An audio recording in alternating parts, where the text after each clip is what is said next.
Over a few months, my daughter Kanyange changed. She stopped playing with her friends and was so tired all the time. Her abdomen started to swell. Her arms and legs got very thin, and I could see her ribs poking through her chest. Then her hair started to go a yellow, reddish color, and chunks of it started to fall out. I kept trying to feed her, but she wasn't interested and would turn her head away. Even my strong 7-year-old son Kagabo was changing. At one point in time, he studied so hard at school, he was at the top of the class. I was so proud of him. But then his grades started to drop, and I got reports from the teacher that he was falling asleep in class. What is a mother to do with a son like that?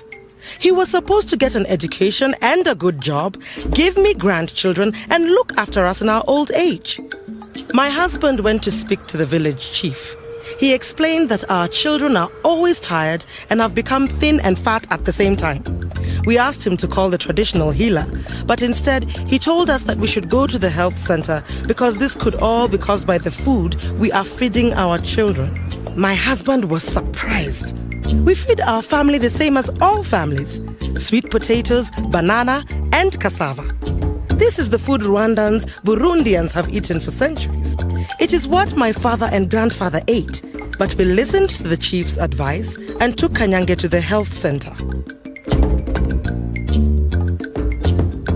The health worker measured Kanyange's arm and showed me a tape with 3 colors: red, yellow, and green.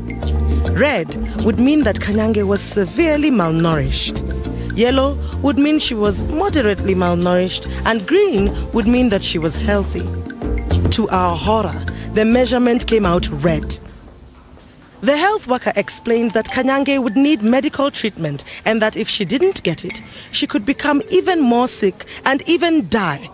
She explained that when a child is as malnourished as Kanyange is, their stomach doesn't work properly anymore, and giving them normal food could make them very ill. Kanyange would need to get special food from the clinic. We learned that malnutrition is caused when you don't eat enough food or you don't eat the right variety of foods. She said that malnutrition is not just about the quantity of food you eat, but also the quality. She said we get malnourished when we don't put enough fuel in our bodies to make them run. Just like putting petrol in a car, she said.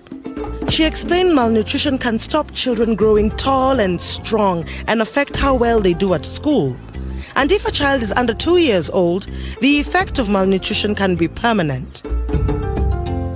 The health worker also warned that children who are malnourished are more likely to catch diseases like cholera, diarrhea, or malaria because the body is not strong enough to fight diseases. It will also take longer for a child with malnutrition to get better, and they are even more likely to die from these diseases than a healthy child. Diarrhea or worms can even cause malnutrition as well because the child is not getting the goodness from the food they eat. We promised to take the health worker's advice and kick malnutrition out of our family for good. My husband went straight to the village chief to tell him what we learned. The village chief promised to talk about it at the next community meeting. Now every parent in our village will be able to spot the signs of malnutrition. 1. Thin arms, swollen stomach and/or swollen legs from the knee downwards.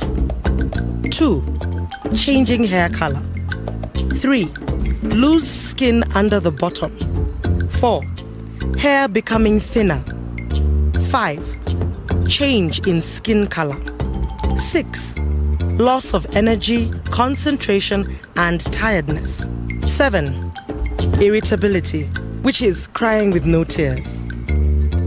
Now I know what to feed my family to keep them healthy. All foods are split into 3 different families. 1. Family 1 are the proteins like fish, meat, beans, cowpeas, milk, eggs, and peanuts. These foods make our bodies grow strong and build muscle. 2. Family 2 are the carbohydrates like matoke, rice, sweet potatoes, Irish potatoes, cassava, and ugali. These foods give us energy. 3. Family 3 are the fruits and vegetables like amaranth, cabbage, tomatoes, squash, orange, papaya, avocado, pineapple, and ripe bananas. These foods give us vitamins and minerals that protect the body from diseases. Every meal needs to include something from each of the 3 food families, like this meal here. I will also keep breastfeeding Kanyange until she is 2 years old. This is a great way to keep her healthy and prevent malnutrition, and protect her from diseases. After 6 months of breastfeeding, you can start to add a balanced diet of foods to a child's diet. And everyone in the family should get their own plate so we can be sure everyone is eating enough to stay healthy. Plus, this stops my husband eating the biggest share every time. We have even planted a kitchen garden around the house. If we plant a variety of vegetables that all grow at different times, we will always have fruit and vegetables to eat. This means we don't have to spend money and we will still have food, even when we can't buy meat or fish. After 2 months, you wouldn't believe the difference in my family. Just look at them now. Kanyange looks like a normal 2-year-old with her hair back to normal and her body the right size and shape. Our garden is thriving. We have so many cabbages, carrots, and tomatoes that I was able to sell some at the market and earn enough money to buy a chicken, which is now giving us lots of eggs. I'm so glad we changed the way we eat. Such small changes have made a big difference. Nowadays, our meals are well balanced and everyone is happier with much more energy. Kagabo is even number 1 in his class again. And me, I am a proud mother who knows how to care for her children so they grow big and strong. I hope my story will help your children to do the same.